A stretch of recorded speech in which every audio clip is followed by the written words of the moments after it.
1930 में Simon commission ने report दी और 1930 में ही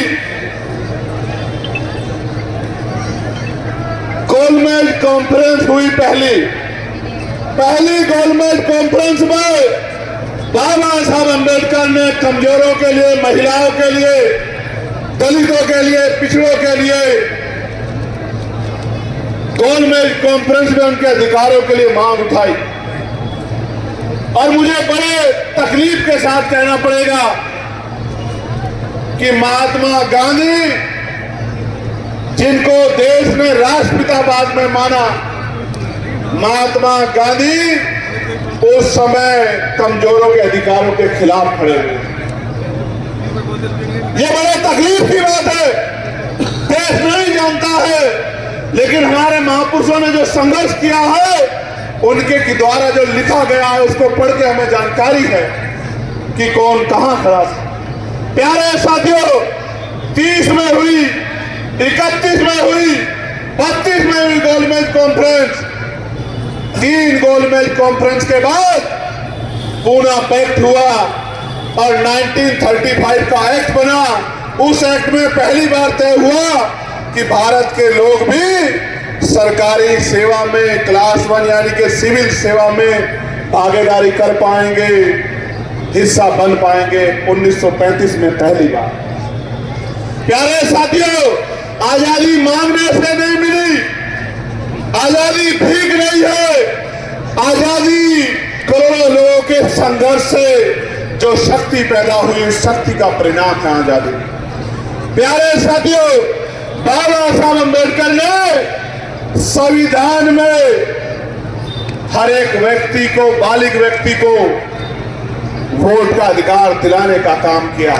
1935 तक इस देश के पैसे वाले, पूंजीपति, व्यापारी, राजशाही परिवार के लोग,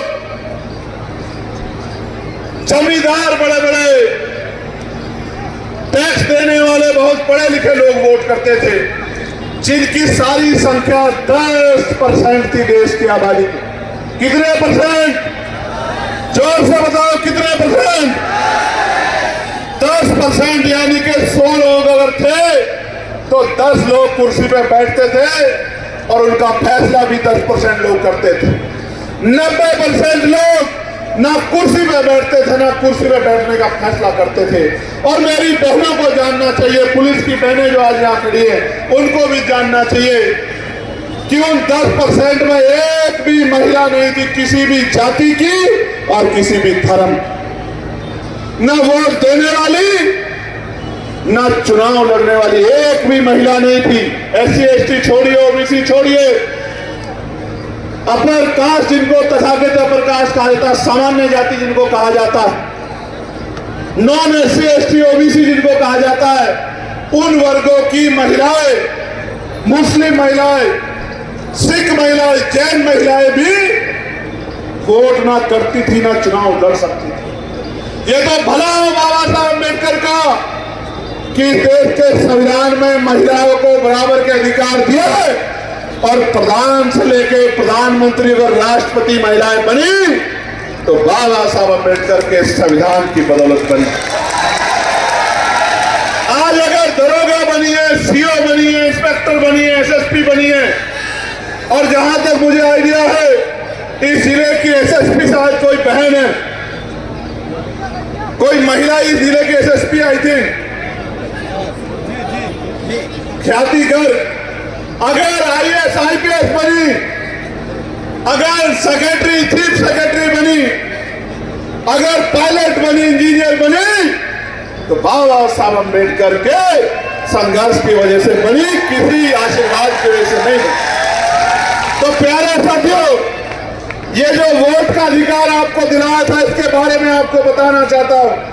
अगर ये वोट का अधिकार नहीं होता तो ये बड़े बड़े महलों वाले, बड़ी बड़ी गाड़ियों वाले, बड़े बड़े बंगलों वाले, बड़े बड़े कुर्तों वाले, ये अमीर लोग कभी आपकी बस्तियों में पैर नहीं रखते। मेरे लोगों, आज तो चुनाव के समय आप कैसे सर करते हैं, कहते मेरी चाची हो, मेरी ताई हो, मेरी माँ हो, मेरी भाभी हो, मेरी बहन हो, मेरी बेटी हो, और कहते हैं कि हमारे सर पे हाथ रख दो, हम आपकी लड़ाई लड़ेंगे। ये अगर ताकत बनी है, जिन मोहल्लों में जाने के लिए गाड़ी का रास्ता नहीं है मेरे लोगों, जिन मोहल्लों में गंदगी है, नालियां साफ नहीं है, सीवर साफ पानी नहीं बाहर निकल पाता, निकासी की व्यवस्था नहीं है, चाहे झोपड़ियां है, चाहे टूटे हुए मकान है बिना प्लस्तर के, जहां गरीब माएं आंसू बहा रही है कि कब उनका जीवन बदलेगा, जहां मेरी बहनें इंतजार कर रही है कि उनकी किस्मत कैसे बदलेगी, उन बस्तियों में अगर आज कोई जाता है, कहता है ताऊ जी, चाचा जी, भैया जी, सर पे हाथ रख दो, चाय P low, cold drink P low, अपने घर का खाना खिला दो, नमस्ते करता है, सलाम करता है, ईद मनाने की बात करता है, दिवाली होली मनाने की बात करता है, तो ये इस वजह से करता है कि आपकी उंगली में वो ताकत है, जिसको चाहो कुर्सी पे बिठा दो और जिसको चाहे जमीन पे पटक दो। ये बाबा साहब अम्बेडकर की। मेरे लोगों सोच के देखो, अगर ये वोट का अधिकार चला जाए आपसे, जिस गांव में जिस पे वोट नहीं होती, कोई छोटा चुनाव देख लेना प्रधानी का, उसके दरवाजे पे कोई नहीं जाता है। जाता है क्या? बताओ जोर से, जाता है क्या? आपके घर अगर कोई मेहमान आ जाए जिसकी वोट ना हो, क्या उसके भी कोई ऐसे ही पैर पकड़ता है क्या? क्यों नहीं पकड़ता? क्योंकि उस पर वोट।